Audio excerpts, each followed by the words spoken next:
Welcome to the show. I'm Antisocial.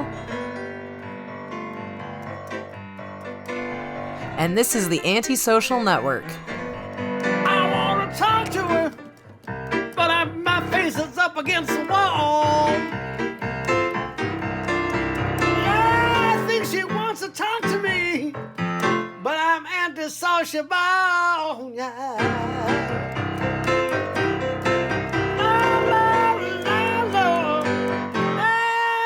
Antisociable.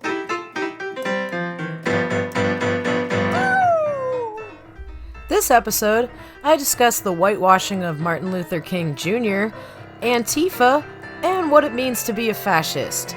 Stay tuned!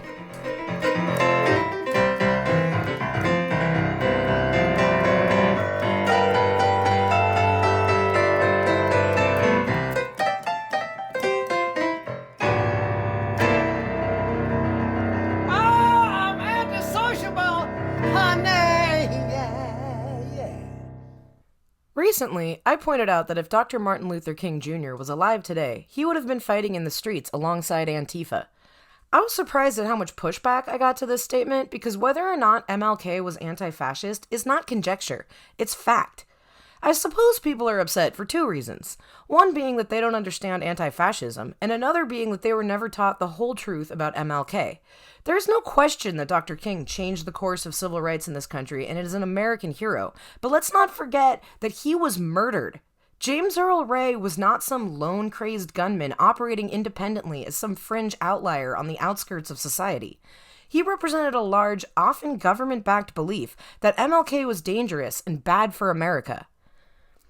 I'm pretty sure at some point during my school career, I was assigned to read Dr. King's letter from a Birmingham jail, but I don't think it was ever discussed in much detail. What was always emphasized was his I Have a Dream speech in front of the reflecting pool. What I'm quite sure I never learned about in school was the FBI's attempts to silence Dr. King's movement through the COINTELPRO operation, including sending MLK a letter urging him to kill himself.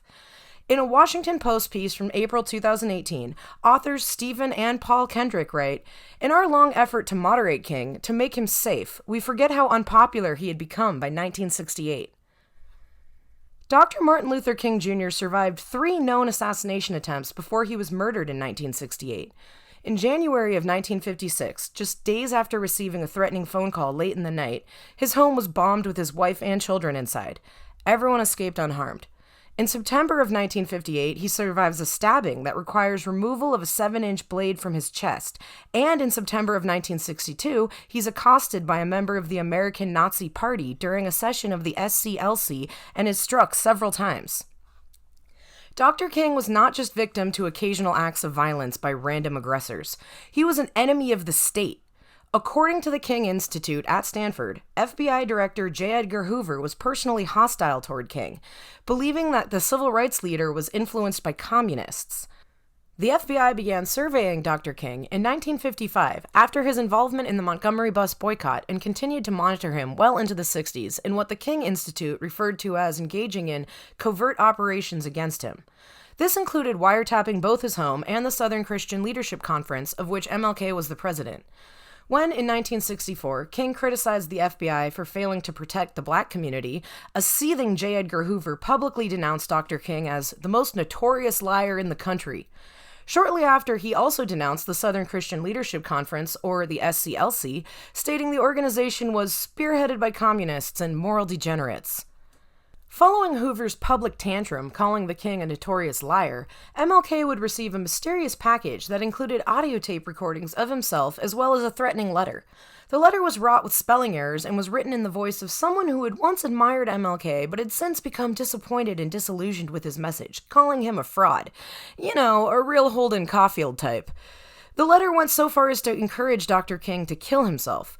While Martin Luther King Jr. suspected so at the time, it was confirmed years later that the letter had in fact been sent by J. Edgar Hoover himself. It would be on this basis, combined with Hoover's decade-plus obsession with MLK as a dangerous secret communist operative, that would lead many to believe it was the Federal Bureau of Investigation who was responsible for his assassination. It's clear that hatred and violence towards MLK was certainly fueled by Hoover and the FBI. Clouded by the fear of communism and old-fashioned racism, a lot of Americans were not on board with MLK. Now that I've established that MLK was an enemy of the state, and I mean no disrespect by that, it's just true, let's talk about Antifa. We all know Antifa is shorthand for anti-fascist, but what's a fascist? Well, one of the most famous fascists of all time was a guy named Adolf Hitler. In fact, we kind of participated in a whole world war just to end fascism, and it wasn't that long ago. Sure, you might say, Hitler was a fascist, but he was also a painter and a vegetarian. Auntie, what's your point? Well, kids, I'll tell ya. In an October 2020 article from CBS News titled, "What is Fascism and What Does It Mean in 2020 America?", author Leslie Gornstein points out that in recent years we've been hearing the word fascism thrown around a lot. But surely not everyone who disagrees with you is a fascist, right? Elon Musk called California's quarantine restrictions fascist. Many people have called Donald Trump a fascist. Who's right? I hate this writing trope, but for educational purposes and clarity, Webster's dictionary defines fascism as a political philosophy, movement, or regime that exalts nation and often race above the individual and that stands for a centralized autocratic government headed by a dictatorial leader, severe economic and social regimentation, and forcible suppression of opposition, or a tendency toward or actual exercise of strong autocratic or dictatorial control. Forgive me for going in deep on this one, but understanding the definition of fascism means also understanding what an autocracy and a dictator are. An autocracy is a government ruled by one person possessing absolute power, which means complete authority not restrained by supervision or review. A dictator would be the governing person defined as having total control or power over a country. Exalting nation and race, that means prioritizing country and skin color. You know, like the white supremacists that stormed the Capitol in the name of patriotism? Like that. Now let's dissect the severe economic and social regimentation part of the definition. Regimentation means very strict control over the way a group of people behave or the way something is done. Collins' dictionary elaborates, saying, democracy is incompatible with excessive bureaucratic regimentation of social life. It can also be concluded that democracy is incompatible with economic regimentation as, at least in the United States, we operate under the assumption of free will and not a caste system. You can't just call anybody in any system that limits your perceived rights in some way fascist. So, to reiterate, fascism is specifically characterized by 1. Exalting race or nation above the individual. Or in other words, in America, that would look like prioritizing whiteness and saying things like America first. 2. A philosophy or movement that stands for an autocratic government or dictatorial leader, which might take the shape of, say, for instance, Trumpers who advocate for extending Trump's presidency to a life term, or who literally want martial law. 3. Severe economic and social regimentation. This might look like an increase in laws limiting the rights of LGBTQ+ people, overt hostility and violence towards people of color, or a disdain for the poor or disabled. And 4. Forcible suppression of opposition. This is illustrated by a militarized police force, civilians being shot with rubber bullets and pepper spray, and protesters being snatched off the streets by unmarked vans in Portland. Fascism is not a buzzword popularized by militant teenagers who just don't want to get a job, or by rich robber barons like Elon Musk who feel inconvenienced by having to dine at home during a global pandemic. You know who understood the dangers of fascism? Dr. Martin Luther King Jr. He reminded us we should never forget that everything Adolf Hitler did in Germany was legal, and everything the Hungarian freedom fighters did in Hungary was illegal. It was illegal to aid and comfort a Jew in Hitler's Germany. MLK knew that an injustice anywhere is a threat to justice everywhere, and worked side by side with Holocaust survivors like Rabbi Abraham Heschel, who felt compelled to participate in the civil rights movement. In his letter from a Birmingham jail, Dr. King discussed knowing the difference between a just law and an unjust law, as well as the need for direct action through sit-ins and marches, despite the insistence of white moderates to wait, negotiate, and bide their time. Today, in the midst of Black Lives Matter protests worldwide, a movement which has evolved into the largest civil rights movement ever, people who are prioritizing loss of property over human lives are the same people who would have said Dr. Martin Luther King was an agitator 50 years ago. They're the type who think Kaepernick was out of line when he peacefully took a knee in protest. They're the type to rattle off Fox News tropes about rioters and burning buildings without ever mentioning the police brutality, rampant corruption, and systemic racism that led to those protests. But then, without any sense of irony, those same people will post an MLK quote out of context about peace and point a finger saying, "See, he was nonviolent." They might as well say, "Why can't you be more like MLK?" In fact, sometimes they all but do. This is a quote verbatim that I was sent by a black woman who had a man slide into her DMs with this gem just one day after MLK Day.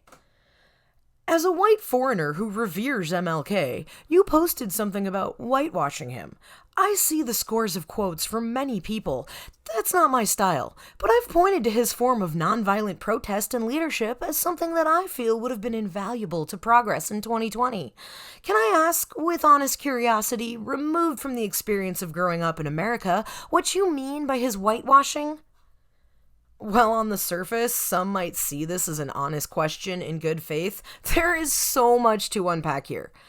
But before we do, let's take a quick break.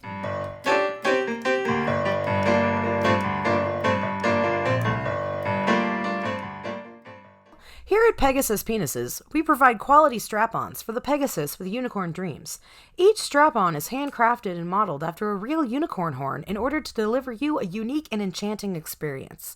Choose from Mythic Sparklefart, My Little Puny, and Dinglehopper's Doppelganger for your pegging pleasure. That's Pegasus Penises for the hornless but horny.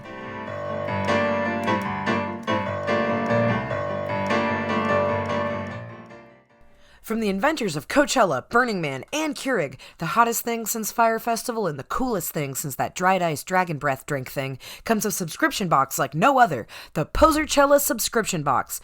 Do you always have the inside track to everything hip and new before it goes mainstream?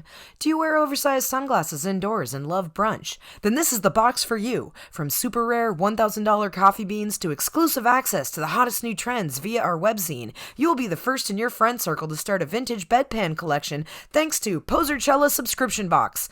Throw out your turntables and typewriters, bedpans are in.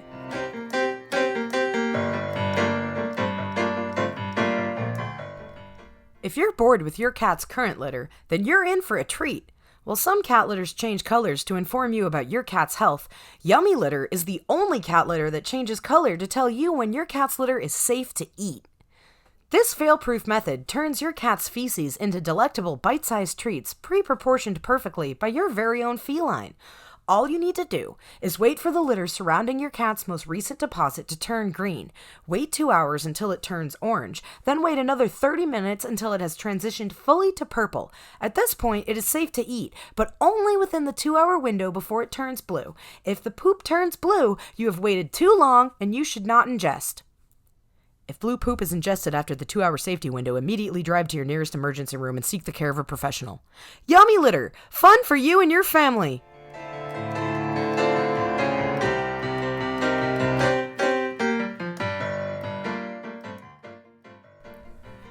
Welcome back. I wanted to unpack how what appears to be an honest question in good faith is actually at best a microaggression and at worst veiled racism. Really though, what is a microaggression if not veiled racism? But anyway, first of all, I had gone out of my way to try to explain this very thing to this guy, who's white and from the UK, and he chose to discount me and then ask a black woman to do the emotional labor of explaining it to him instead. Strike one. Strike two was the fact that I had shared the same post about the whitewashing of MLK in my IG stories, and I know that he saw it. He had every opportunity to click through the origin of that post and read through the tiles. Also, Google exists. But again, he chose not to go to people who were willing to do the work of explaining this, but instead to the DMs of the only black woman he knew and ask for private education. The real whopper, though, is when he says, "I've pointed to MLK's form of nonviolent protest and leadership as something that I feel would have been invaluable to progress in 2020. Can I just say that he admits that he's removed from the experience of growing up in America, doesn't understand the whitewashing of MLK, but in the same breath thinks he knows what the BLM movement in the United States could benefit from? Okay, I just had to point that out. Moving on.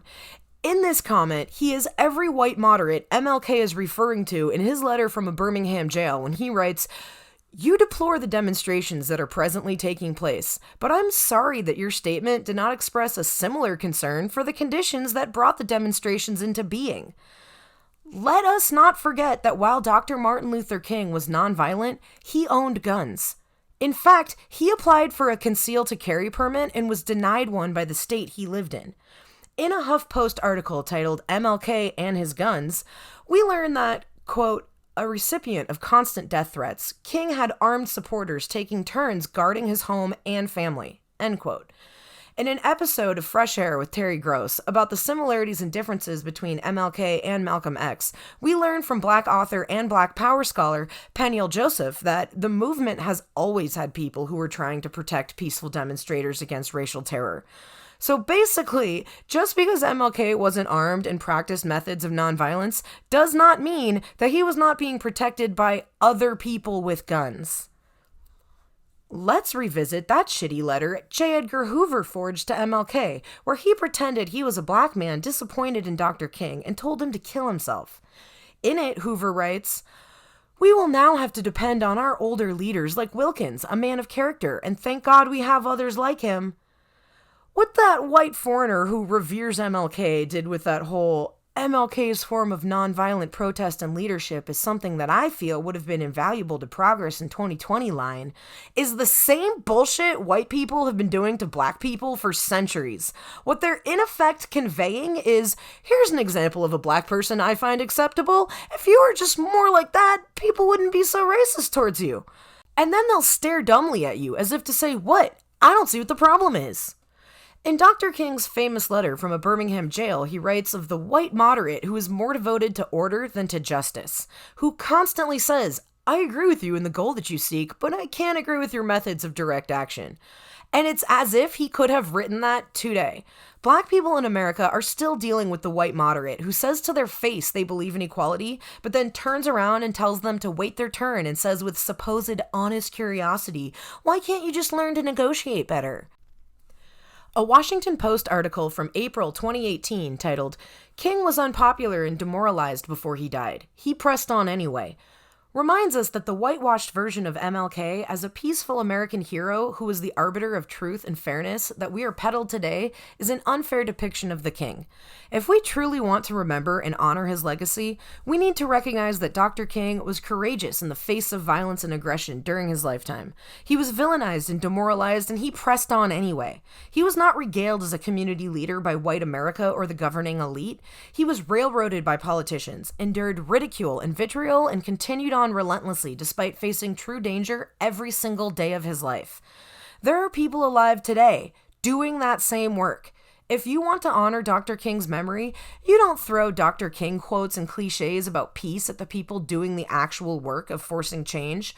Doing so does a disservice to everything MLK stood for. If you want to honor Martin Luther King's memory, find and support community activists and civil rights leaders who are alive today and doing that work. Ben and Jerry, two anti-racist activists who also make great ice cream, have a list in their Linktree of 10 black activists continuing Martin Luther King's work today. This list includes Inez Bordeaux, who is incarcerated in St. Louis for failure to meet bail requirements and has committed her life to ending cash bail. Desmond Meade, who overcame homelessness and drug addiction and pioneered Florida's Second Chances program, responsible for restoring the right to vote for convicted felons in the state who have paid their debt to society, as well as Philip Agnew, who after the murder of Trayvon Martin founded the Dream Defenders. Intended to inspire a new generation of leaders, the Dream Defenders are dedicated to defending the dream etched in our memories by Dr. Martin Luther King. These are only 3 of countless activists you can support today who are continuing the work and honoring the legacy of Dr. King. It is important that when we remember MLK on Martin Luther King Day or during Black History Month, that we don't just post an agreeable quote about peace and move on. We must remember the struggle and acknowledge that it is still being fought to this day. It is not enough to simply not be racist. We must work to be actively anti-racist in order to achieve the dream that Dr. King envisioned in his speech. And as white people, when referencing Martin Luther King's memory, we can't weaponize his words and rewrite history by using MLK against the movement or suggesting he was anything other than what he was, which is a powerful force to be reckoned with, disliked by white America and the state, crusading for justice, a beacon of light and hope. And he was murdered anyway. Never forget that. That's my show. Thanks for listening. This episode was sponsored by Pegasus Penises, the Posercella subscription box, and Yummy Litter. I'm Antisocial. Please remember to subscribe and leave a review in iTunes, follow me on Instagram at The Antisocial Network, and catch me on the app Stereo. Check the feed tomorrow, Thursday, February 11th, for a bonus episode and sneak peek into my Patreon content. Later. But I'm antisociable, yeah. Antisociable.